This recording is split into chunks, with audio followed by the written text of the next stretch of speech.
7ನೇ ವೇತನ ಬಿಡುಗಡೆಯಲ್ಲಿದ್ದ ರಾಜ್ಯ ಸರ್ಕಾರಿ ನೌಕರರಿಗೆ ಒಂದು ಗುಡ್ ನ್ಯೂಸ್ ನೀಡಿದೆ ಸರ್ಕಾರ.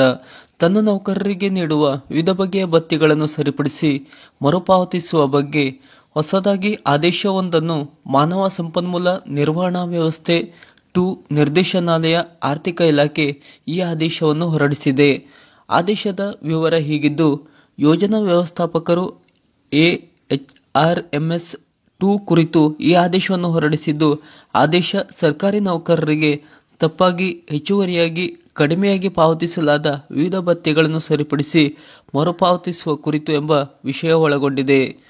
ಸರ್ಕಾರ ಈ ಆದೇಶದ 11/1/2019ರಲ್ಲಿ ಈ ಆದೇಶವನ್ನು ಉಲ್ಲೇಖಿಸಲಾಗಿದೆ.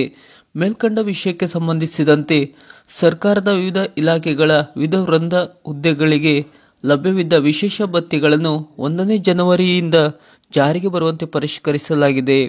ವಿಶೇಷ ಭತ್ಯೆ ಮಂಜೂರಾತಿ ಕುರಿತಂತೆ ಹೊರಡಿಸಲಾದ ಹಿಂದಿನ ಎಲ್ಲ ಆದೇಶಗಳು ದಿನಾಂಕ 1/1/2019ರಿಂದ ಜಾರಿಗೆ ಬರುವಂತೆ ನಿರಸನಗೊಳ್ಳುತ್ತದೆ.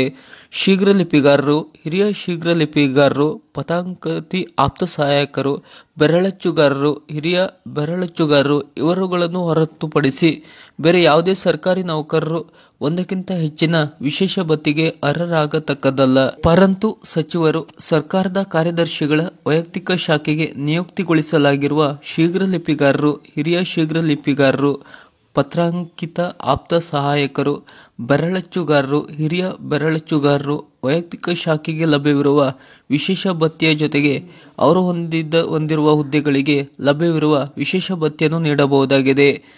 HRMS 2ನ RS ಮಾಡೆಲ್ ಟೇಬಲ್ಸ್ ಅನ್ನು ನಿರ್ವಹಿಸುವ ಸಂದರ್ಭದಲ್ಲಿ ನೌಕರರು ಪಡೆಯುತ್ತಿರುವ ಭತ್ಯೆಗಳ ವಿವರವನ್ನು ವಿಶ್ಲೇಷಿಸಿದಾಗ ಕೆಳಕಂಡ ಅಂಶಗಳು ಕಂಡುಬಂದಿರುತ್ತದೆ. ವಿವಿಧ ವೃಂದ ಹುದ್ದೆಗಳಿಗೆ ಭತ್ಯೆಗಳು ಅನ್ವಯಿಸದಿದ್ದರೂ ಸಹ ಭತ್ಯೆಗಳನ್ನು ಸೆಳೆಯಲಾಗಿರುತ್ತದೆ.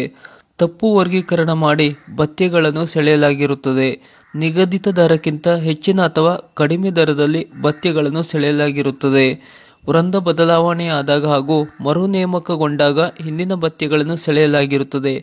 ಕಡ್ಡಾಯ ಭತ್ಯೆಗಳನ್ನು ಹೊರತುಪಡಿಸಿ ಒಂದಕ್ಕಿಂತ ಹೆಚ್ಚಿನ ಭತ್ಯೆಗಳನ್ನು ಸೆಳೆಯಲಾಗಿರುತ್ತದೆ. ಆದ್ದರಿಂದ ಇಲಾಖಾ ಹಂತದಲ್ಲಿ ತುರ್ತಾಗಿ ಬೆಳೆಯಲಾಗುತ್ತಿರುವ ಭತ್ಯೆಗಳನ್ನು ಪರಿಶೀಲಿಸಿ ಇಲಾಖಾವಾರು ಪ್ರತ್ಯೇಕವಾಗಿ ಯಾವುದಾದರೂ ಭತ್ಯೆಗಳ ಸಂಬಂಧ ಆದೇಶ ಹೊರಡಿಸಿದ್ದರೆ ARMSನ 2 ತಂತ್ರಾಂಶದಲ್ಲಿ ಅಳವಡಿಸಲು ಆದೇಶ ಪ್ರತಿಗಳನ್ನು ಸಲ್ಲಿಸುವುದು, ಅನ್ವಯಿಸದಿರುವ ಭತ್ಯೆಗಳನ್ನು ನಿಲ್ಲಿಸುವುದು, ಭತ್ಯೆಗಳ ವರ್ಗೀಕರಣ ಸರಿಪಡಿಸುವುದು, ಹೆಚ್ಚಿನ ದರದಲ್ಲಿ ಸೆಳೆದಿರುವ ಭತ್ಯೆಗಳನ್ನು ವೇತನದಲ್ಲಿ ಕಟಾಯಿಸಿ ಸರ್ಕಾರಕ್ಕೆ ಮರುಭರಿಸುವುದು ಇದು ಅತಿ ಅವಶ್ಯಕವಾಗಿದೆ. ಶೀಘ್ರದಲ್ಲೇ ಹಬ್ MS 2ನ ಪೈರೋಲ್ ಮಾಡ್ಯೂಲ್ ಅನ್ನು ಅನುಷ್ಠಾನಗೊಳಿಸಲಾಗುತ್ತಿರುವುದು. ಈ ತಿಂಗಳ ವೇತನವನ್ನು 10 ಪೈಲಟ್ ಇಲಾಖೆಗಳನ್ನು HRMSನ 2ನೇ ತಯಾರಿಸಿ ಖಜಾಂಗೆ 2ನಲ್ಲಿ ಸಲ್ಲಿಸಲಾಗುತ್ತದೆ. ಮುಂದುವರಿದು ಇನ್ನು ಮುಂದಿನ ತಿಂಗಳುಗಳಲ್ಲಿ ಎಲ್ಲಾ ಇಲಾಖೆಗಳು HMS 2ನಲ್ಲಿ ವೇತನ ಸೆಳೆಯುವುದರಿಂದ ಯಾವುದೇ ಆಧಾರವಿಲ್ಲದ ಭತ್ಯೆಗಳನ್ನು ಸೆಳೆಯಲು HRMSನ 2ನಲ್ಲಿ ಬಿಡುವುದಿಲ್ಲ. ಆದುದರಿಂದ ಈ ಪತ್ರದಲ್ಲಿ ತಿಳಿಸಿರುವಂತೆ ಎಲ್ಲ DDOಗಳಿಗೆ ತಮ್ಮ ಅಧೀನದ ಸಿಬ್ಬಂದಿಗಳ ಭತ್ಯೆಗಳನ್ನು ಜರೂರಾಗಿ ಪರಿಶೀಲಿಸಿ HRMSನ 2ನಲ್ಲಿ ಸೇರಿಸಲು ಸೂಕ್ತ ಮಾಹಿತಿಯೊಡನೆ ಸಲ್ಲಿಸಲು ತಿಳಿಸಿದೆ. ಯಾವುದೇ ವಿಷಯ ಭತ್ಯೆಗಳು ಆಧಾರವಿಲ್ಲದೆ ಲಭ್ಯಪಡಿಸಲಾಗುವುದಿಲ್ಲ ಎಂದು ಈ ಮೂಲಕ ತಿಳಿಸಿ ಸೂಕ್ತ ನಿರ್ದೇಶನವನ್ನು ತಮ್ಮ ಎಲ್ಲ DDOಗಳಿಗೆ ನೀಡಲು ಕೋರಿದೆ. ಸರ್ಕಾರದ ಈ ಥರದ ಇನ್ನಷ್ಟು ಮಾಹಿತಿಗಳಿಗಾಗಿ ನಮ್ಮ ಚಾನಲನ್ನು ಸಬ್ಸ್ಕ್ರೈಬ್ ಮಾಡಿ ನಮ್ಮನ್ನು ಬೆಂಬಲಿಸಿ. ನಮಸ್ಕಾರ.